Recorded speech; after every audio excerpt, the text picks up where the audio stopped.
Ladies and gentlemen, welcome to what is most likely going to be a couple of mailboxes today. Oh, Lord. So here's what's happening, right? So, because I'm doing the blackout on the 18th, I'm not putting out any videos on that day for obvious reasons. But I didn't feel it was right to take a day off on that day either, so I'm making videos and then uploading them the day after. But I'm also a day behind because I wasn't able to do videos on Sunday to upload on Monday because I was doing Shoutcraft Invitational, so I have no sodding idea what day this video is actually going out on. And you know what? It doesn't really matter, so I don't know why the hell I'm mentioning it anyway. The game in the background is Force Unleashed 2. I've got some footage left from this, and I'm just going to stop playing it after this point because it's awful. It's even worse than the first one. Not a fan. Not a fan. Far too repetitive. Far too clunky. Too much silliness. I'm going to be going on to, I think, Dark Messiah of Might and Magic, which is a game that I feel is definitely worthy of another playthrough. I haven't played that game in ages. So, yeah, that'll be good. Expect that in the next few videos. Alright, first email comes in right here from Will. It says this: I was recently reading a discussion on a popular gaming website regarding the potential release of Dark Souls on PC. The discussion then switched to the issue of piracy, with some users justifying their reasons for piracy. While the usual excuses such as lack of money and intrusive DRM were present, some users were suggesting that they pirated games and then would pay for them only after completion if the product lived up to their standards. I've since discovered that this justification is actually fairly common. So I ask, is this a type of justification that is specific to gaming? I'm fairly unsure about music and movie piracy, but it seems that gaming pirates are able to create an astounding number of contrived excuses when 99% of the time, it almost certainly boils down to the fact that they want to enjoy a product without having to pay for it. Well, I don't know if we're talking 99% of the time there. You've just kind of pulled that number out of your ass. Whatever the case, there are a significant number of people that, yes, they pirate because they can. They pirate because they don't want to pay for it. It's really as simple as that. You know, when I was back at school a long time ago, when everyone was getting their PlayStation 1s chipped and pirated games were being swapped and sold over the schoolyard, I never heard anyone say, oh, I'm pirating because I don't agree with the decisions of this publisher. It was always, this is cheaper. It's as simple as that. This is cheaper. I don't want to pay 30, 40 pounds or whatever for a game. I want to get it for $3 from the guy on the corner in the schoolyard who happens to have a CD burner. That was how it was, and that is most likely how it still is. However, because the internet is now being used more and more, you have people able to use forums to profess some fairly ridiculous viewpoint, and I don't even know why a lot of them do it, honestly. I feel that they know somewhere inside that what they're doing is kind of wrong, and they want to come up with some kind of justification for their own peace of mind as opposed to really anything else, and I think that if they repeat it enough, maybe they'll believe it. It's kind of like deluding themselves into thinking that. Don't get me wrong, those reasons are not invalid, by the way. I'm not saying that it justifies piracy, but it is certainly a reason not to buy a game legitimately. If DRM's a big factor, for instance, I generally will not purchase a game. I won't pirate it, I just won't play it. There's loads of games out that I could be playing that don't have crazy-ass DRM on them, and I don't even feel that playing the game and talking about the game or whatever is a good idea, because just ignore it. Let the game languish completely if it's got offensive DRM or nasty business practices that you object to. Don't go and then play it, because I can guarantee that you'll then go on a forum and talk about it and get involved in a discussion, and you'll actually raise the popularity of that product even though you didn't pay for it, which some might even argue is a thing that piracy does well. It's like, oh, it encourages viral marketing and word of mouth without the other guys having to pay anything from their marketing budgets. And yes, we've heard that argument, and I would say that for music, it definitely works out. For games, not so much. And there are some games that have certainly got more popular as a result of piracy, but there are plenty of games that haven't. Of the excuses that I've heard, I think the whole I buy it when I finished the game is the least realistic and the least believable. Because, honestly, I've pirated games in the past a long time ago, and I've said that to myself, and then I've not gone and done it. You want to know why? Because I think, well, I've already beaten this game. Am I just going to pay 30 quid for something that's going to sit on the shelf and do nothing? No. No, I'm not going to do that. So I don't think that a lot of people do that at all. I also think that there are people that are very proud of themselves that they pirate the game on the day of release and then buy it 6 to 12 months down the line on a Steam sale for a $5 and say, I'm a legitimate consumer. No, you're not. No, you are not. The benefit of waiting for a title is that you might get it cheaper. The disadvantage is that you don't get to play it on release. That's kind of the point. You make a sacrifice on one end, i.e. you wait, you are patient, and you gain as a result of making that sacrifice. You gain the benefit of acquiring the game cheaper later down the line. It's a very economical form of gaming to actually game on what I like to call a lag time. If you game on a lag time, you can play amazing games at a fraction of the price. You just assume that the game that is coming out today is actually coming out 6 months down the line, and chances are you'll be able to pick it up on a sale and hey, the game's still as good, if not better, because it's got more mods for it, it's been patched more. This is a good thing, you know, but I think that gaming at the moment, and the current model of gaming, actually relies on impatience more so than anything else. It relies on people going and pre-ordering and queuing up at the store. Don't necessarily think that's a bad thing, but if you want to be a very smart, economical gamer, then, as I said, game on a lag time. But don't expect me to be impressed if you pirate it on day one and then buy it 12 months down the line, then tout how amazing a legitimate consumer you are. That's BS. It's having your cake and eating it. And quite honestly, that's not how the market's supposed to work. It does work that way at the moment because there's no way that people can stop it from working that way, but it shouldn't be. It's certainly not healthy by any stretch of the imagination. If everybody did that, then there's no way that gaming would survive. It's as simple as that. You can have a volume of sales longer down the road, but you've got to also think that a lot of that's been subsidized by the fact that other people bought it at full price. If nobody did that and then waited for the sale and pirated it beforehand, then the games development company would have probably been either fired or would have dissolved by that point because they'd have run out of money. The point is that they spend a bunch of money up to the point of release and then expect to get that money back so they can start to work on the next project. If they don't, then either the publisher cuts them off and says, right, okay, I'm cutting our losses, we're not funding you anymore, or if it's an independent developer, they simply all lose their jobs. It's as simple as that. That's a terrible situation to be in. So, honestly, it kind of makes you feel a little bit guilty about telling people to, hey, you know, be a lag time gamer, because if everyone did that, we would be boned. But I know that everyone isn't going to do that, and it's certainly not wrong to do that either. It's not our job to prop up developers and publishers. We are consumers. We will buy when we feel it is appropriate to do so. Either we'll buy on launch and pay the first adopter's premium price for it, and we'll gain benefits from that, because, hey, we're the first in there, we get to enjoy it when we want it, or we'll buy it when it's on sale further down the line. And that is also legitimate, because, of course, the sale is authorized, so it's cool either way. That's the choice of being a consumer. That's what you do as a responsible consumer and a responsible person in general. You are responsible for your own finances as well. But the difference between that and pirating it is that one of those is legitimate and one of them certainly is not. And you pay a price either way. You either pay the premium or you pay the price of having to wait. You don't get to skip the queue, as it were, and have both. That breaks the market. It's not something that's realistic at all. But again, I think the whole I play it pirated and then buy it once I've completed it if it was good enough it's just nonsensical. It's too easy to rationalize in your mind not buying it, because you could have enjoyed 95% of the game and said, well, you know what, I'm not going to pay for it because there was this bit I didn't like. It's like, that's absolute tripe. It really, really is.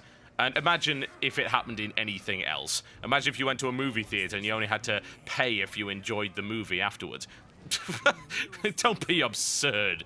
But that does bring up a nice point, the idea of truth in advertising, because the trailer for a movie, for instance, might make it look absolutely incredible, but in reality it sucks. Sometimes they even mislead you by putting stuff in the trailer that's not in the real film. And that is awful. You know, there's some scenes that I want to see, and I noticed them in the trailer. It's like, oh, this will be great. I want to see the full scene of this. Oh, it was never there to begin with. You just put it in there for promotional purposes. That's awful. And a lot of this excuse-making, I suppose, has derived from a real issue in that video game advertising and demos have been, for the longest time, plagued by dishonesty. How many times have we seen a demo on a show floor that's turned out not to be the real thing? The scandals regarding computer-generated demos and streamed demos. Even at CES recently, a game was being demoed, quote-unquote, on a piece of hardware, a laptop specifically, saying, oh, look how powerful our laptop was.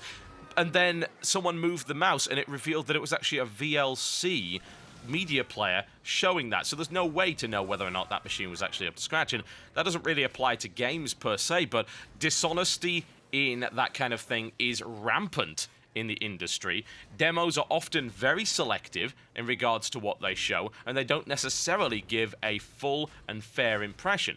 Now, indie devs have had some really great ideas about that. Like, they'll have a time demo. Time demos are great because, like, here, just play through for as long as you can in this time. Get as far as you can, and this gives you a fair impression of what the first 30 minutes or whatever of this game are. And that still means that the game could suck later on. Don't get me wrong there. But the fact is that one of the methods that the industry in general has to combat piracy is honesty. Flat out, straight honesty with advertising. It's like, this is what this game is. Here is a generous demonstration that shows you what this game is all about. It is fair. It is reasonably representative of the final product. We're not going to review embargo people who decide not to give us a 9.5 on Metacritic or any other nonsense like that. We're not going to engage in those shady practices. We are going to be flat out honest with our consumers, and we're going to provide a better service. As Valve has said time and again, piracy is a service problem, and you can combat it by providing a good service and actually being reasonable to your consumers. And you know what? It really helps if you don't treat them, one, like idiots to be manipulated and duped, two, like cash cows to be milked, and actually give a reasonable product at a reasonable price point, and don't take an unbelievably unfair and exploitative business model, like, say, cutting out pieces of the game so you can release it as DLC later, unfair micropayments, service payments, all sorts of other nonsense like that, unreasonable pre-order bonuses. And number three, you treat them like actual legitimate consumers and not criminals. You don't shackle them with DRM.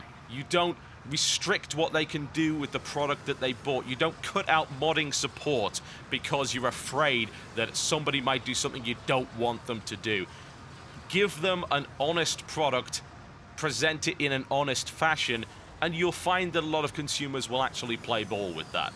If you don't do that, then consumers will find an excuse to do something that is still not a reasonable thing to do, but you make it so much easier for them to justify doing it. That's a real problem within the industry, and that must be dealt with.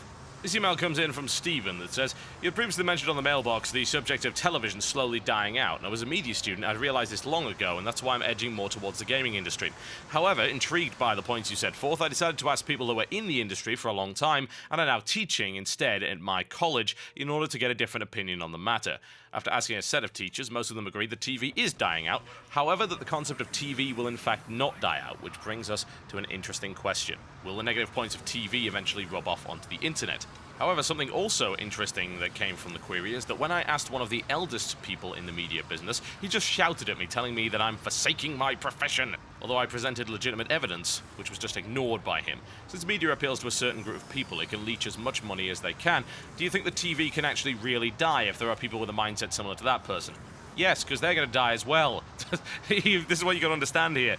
Old people tend to be set in their ways. It's not universally true. There are some fantastic older people that are more than willing to embrace new technology up until like 100+ years old. They are more than willing to do this, but the majority of them aren't.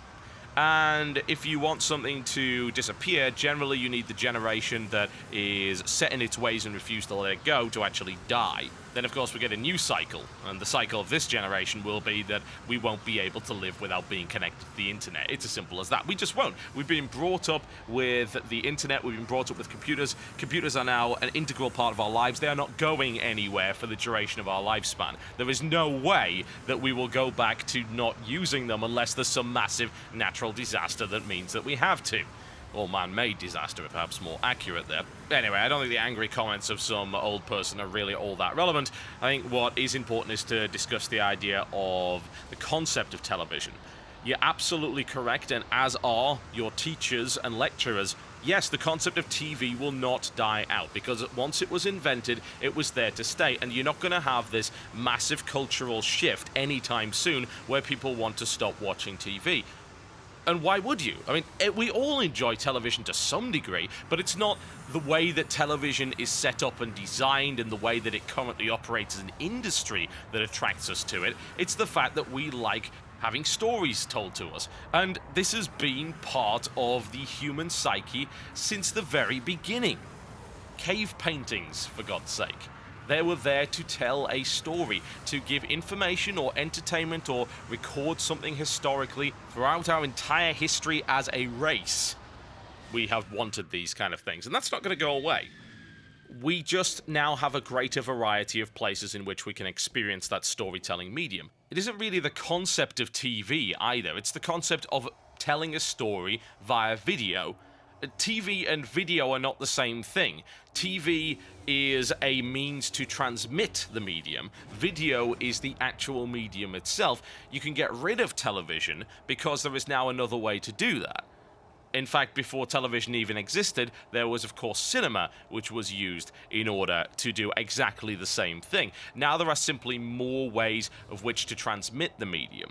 I feel that the way that television currently works will die out because it's based on the idea of scheduling programs in a way that people don't necessarily like. The reason that on-demand is becoming more and more popular is that people don't care about the rest of the channel. For instance, I don't watch TV. What I do is, if there's a series I want to watch, I generally buy the box set, which is not a particularly expensive thing to do.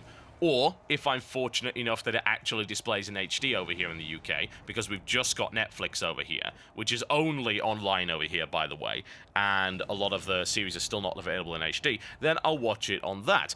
Or, if it's available on something like iPlayer, I'll watch it there. So I am very choosy about what I watch. Currently, I'm watching 24. Yes, I've never seen 24. I got around to it. I got the first season for Christmas, and I've started to watch that, and because of my schedule, I can only watch it at a specific time. So television, in the way that it's currently set up, is absolutely meaningless to me. It is useless, it has no part in my life, but I still want to watch the things that are put onto television.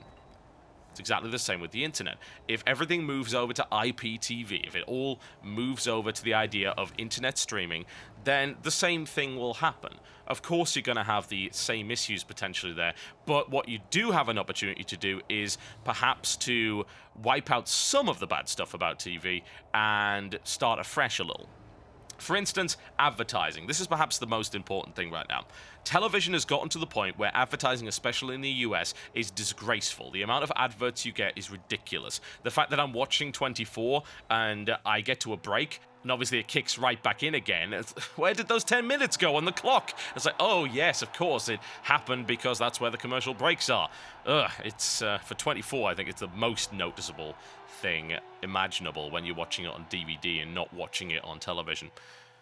Right now, something like YouTube, for instance, is far more reasonable in the way that it does its advertising. You watch a 30-minute video on my channel, for instance, and the advertisement will be 30 seconds long. The ratio compared to television, for television, you're looking at the worst case scenario, most of the time a 2-to-1 content to advertisement ratio. 20 minutes of content, 10 minutes worth of ads. That's the worst that it gets. It's not as bad here in the UK, but you're still looking at maybe a 1 in 6 to 1 in 8 content ratio of watching actual content you want to see and advertisements that you don't.